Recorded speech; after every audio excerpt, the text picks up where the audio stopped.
তাদের ডাকে বাংলাদেশের সকল মানুষ জাতি ধর্ম বর্ণ নিজেদের পরিচয় এবং দল ভুলে গিয়ে বাংলাদেশের গণঅভ্যুত্থানে অংশগ্রহণ করেছিল।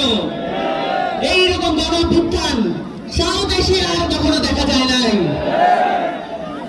সুপ্রিয় যশোরবাসী, আজকে এই শুক্রবারে জুম্মার পরে এই জামায়াত মুসলমানদেরকে মনে করিয়ে দেয় যে আমাদেরকে সবসময় সংগ্রামী থাকতে হবে।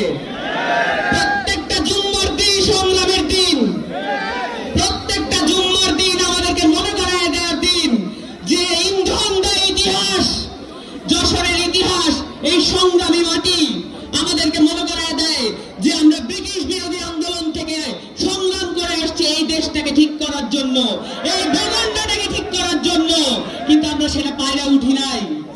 এখন একটা ঐতিহাসিক সময় এসে উপস্থিত হয়েছে। আপনারা জানেন 1971 সালে এই যশোরে এসে অ্যালেন গিন্সবার্গ লিখে গিয়েছিলেন সেপ্টেম্বর অন যশোর রোড, কিন্তু জুলাই অন যশোর রোড লেখা বাকি আছে। আমাদেরকে সেটা লিখতে হবে। এই বাংলার মাটিতে এমন কবি সাহিত্যিক গড়ে ওঠা দরকার যেখানে আমরা এই ধরনের কবিতা আমরা জুলাইকে নিয়েও দেখতে পাবো।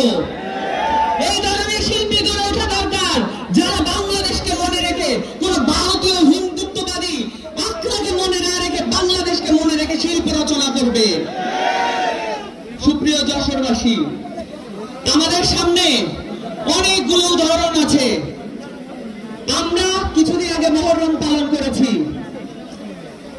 গত বছরের মহররম আর এই বছরের মহররমের মধ্যে অনেক পার্থক্য ছিল, কিন্তু একটা জিনিস মিল ছিল যে আমরা আমাদের শোকবহ গাথা এখন ভুলে যাই নাই। আমাদের মায়েরা নামাজ পড়তে পড়তে এই চোখের পানি ফেলেছিল এই দেশটাকে হাসিনার কাছ থেকে মুক্ত করতে, সেই চোখের পানির বদলা এখনো নেওয়া হয় নাই। কারণ আমরা এখনো রাষ্ট্রটা গঠন করতে পারছি।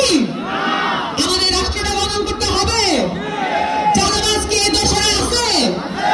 সন্ত্রাসী কি এই যশোরে আছে? দখলদার কি এই যশোরে আছে? প্রত্যেকটা জেলা জেলা সন্ত্রাসী দখলদারিত্ব আছে। এগুলোকে দেশ থেকে বিদায় করার আগ পর্যন্ত, এই কাঠামো দেশ থেকে বিদায় করার আগ পর্যন্ত আমাদের কাঠামো পরিবর্তন শেষ হবে না। আমাদের মা বোনেরা উপস্থিত আছেন, আমাদের নারীরা উপস্থিত আছেন। আপনারা সকলে মনে রাখবেন এই পুরো অভ্যুত্থানে তারা ফ্রন্ট লাইনের যোদ্ধা ছিল, তাদেরকে সাইড লাইন করার কোনো উপায় নাই। বাংলাদেশে পলিটিক্যাল কোন নিউক্লিয়াসে নারীরা না থাকলে সেই পলিটিক্যাল নিউক্লিয়াস ফেল করবে। আপনারা সকলে সহযোদ্ধা ছিলেন এবং সামনের দিনে আমাদের অনেকগুলো কাজ বাকি আছে। আমাদের কোনোভাবেই ভুলে যাওয়ার কোনো উপায় নাই যে আমাদের উপরে যে দায়িত্ব আছে, আমাদের যে শহীদ পরিবাররা আছেন, যারা আহত আছেন, তারা আমাদের কাছে এই দেশটাকে আমানত রেখেছেন।